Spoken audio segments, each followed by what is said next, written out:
My name is Dan Dorval, and I'm President and CEO of Dorval and Cherney Financial Advisors. I am an independent certified financial planner and author of my book, Financial Success for the Rest of Us, Reality-Based Financial Planning for Mainstream America. Hi, my name is Leah Woodley. I'm an associate financial advisor with Dorval and Cherney Financial Advisors. Our conversations discuss what it means to do quality of life planning in all areas of your life.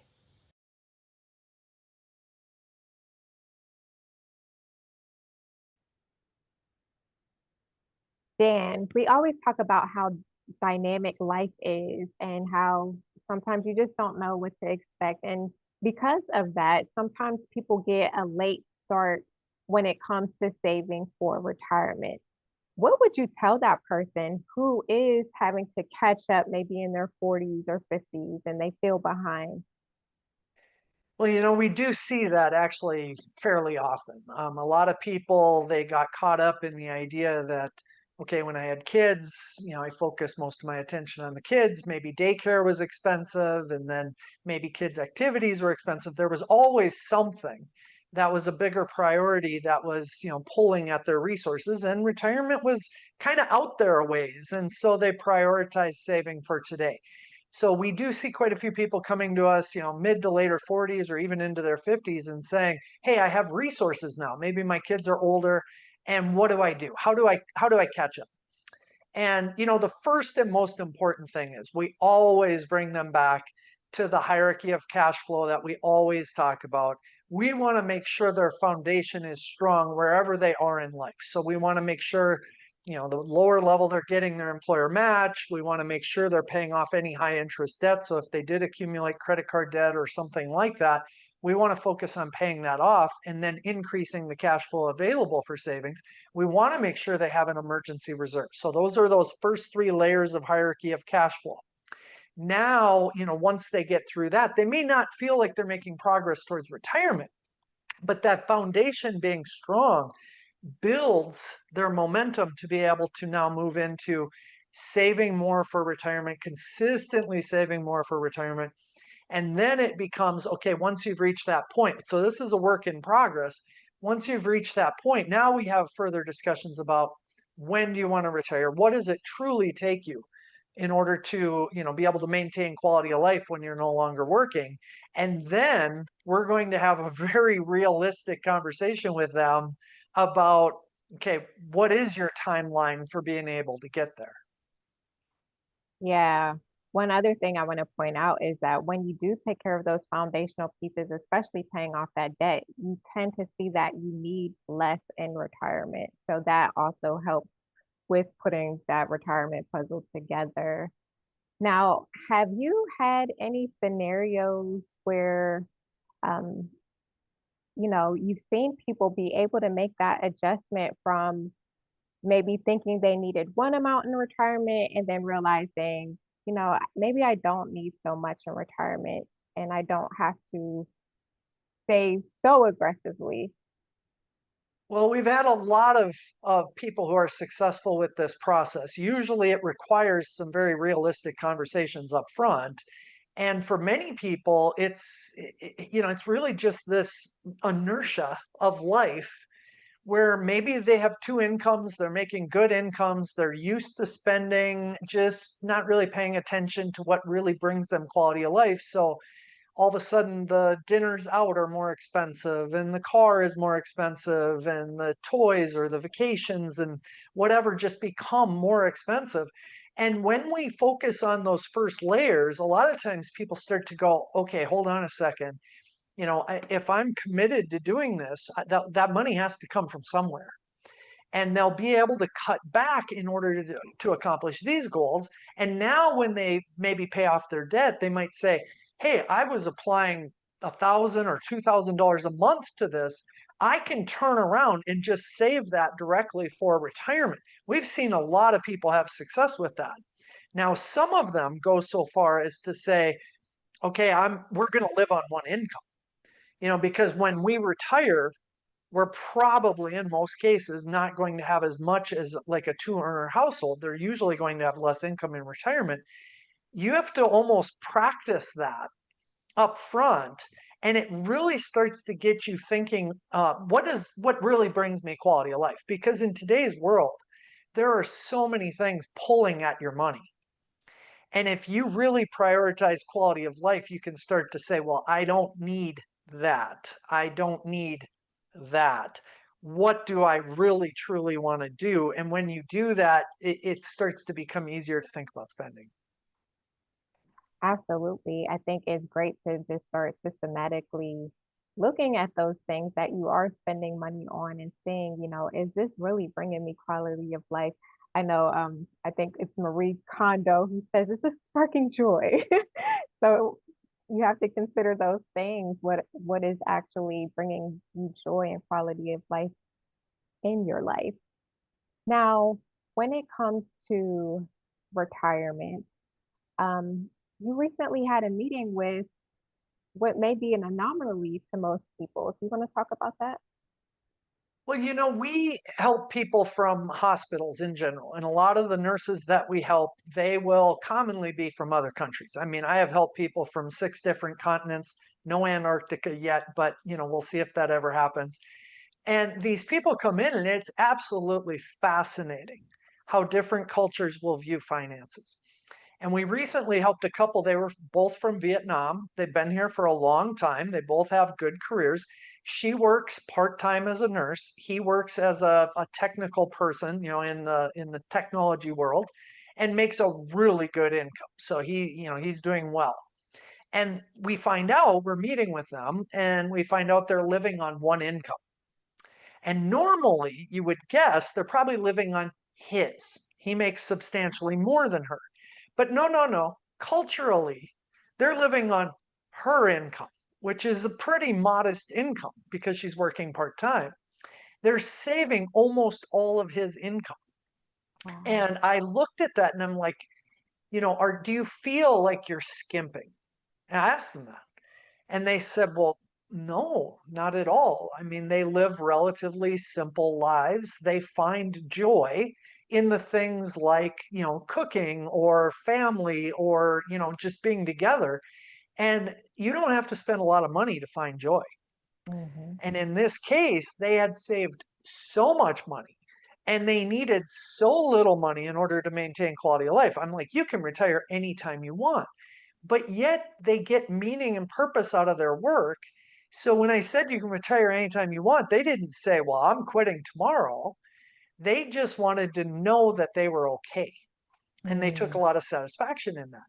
But, this idea of like skimping, because when I asked them, I think most true like American households would look at what they're doing and say, well, I don't even know how that's possible. hmm. Food is expensive, gas is expensive, cars are expensive, houses are expensive. How would you possibly do that?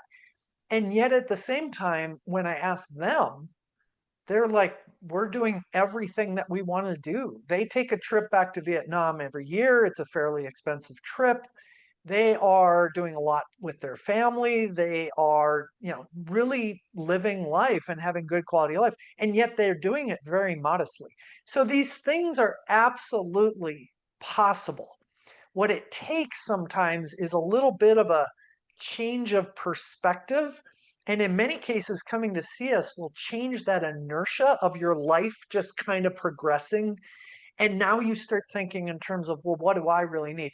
For me personally, it's interesting because my kids are older. They're my youngest is in college, my oldest is done with college, and so we don't have a lot of expenses. We travel a little bit and do some other things, but my primary thing that I do now, and I just got back from it not too long ago, is I get up early in the morning and I walk. I can walk to a pickleball court, so I don't even have to drive there. I play for an hour and a half, 2 hours with people who are, very good players.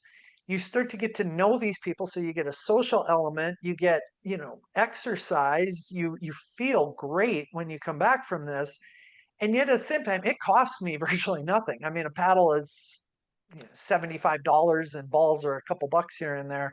So one of the most enjoyable things I do from a quality of life standpoint is something that costs very little. Yeah, and you're still getting that social interaction, you're getting exercise, it's something fun to do. That's awesome. When you tell that story, I think about the fact that most people, when you were saying they were living on one income, most people would have chosen to live on his income. You said his income was larger. And it's like, wow, no, they chose to live on the smaller of the two incomes.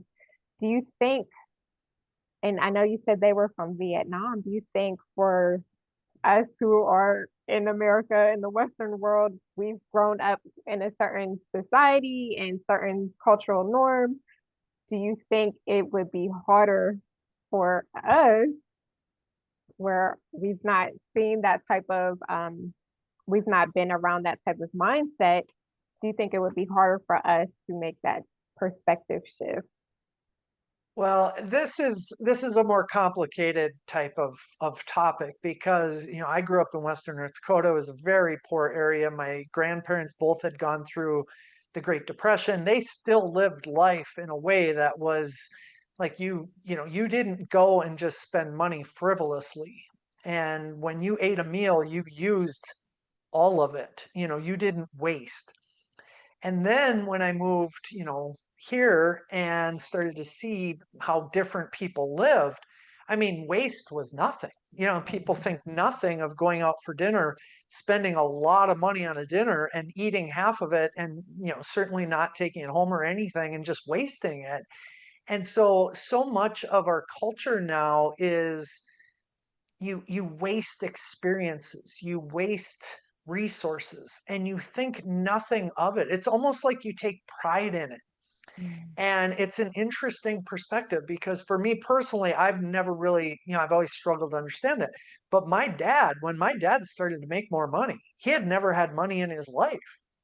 He started to he drank more, went to the bar, bought drinks for all these people. He got great satisfaction out of the fact that he could spend that money. And I mm, think a lot of American culture is that idea. Like, I'm going to put this on social media that I have a fancy boat or a fancy car or a fancy vacation, or, my kids go to a fancy private school, or, whatever that is.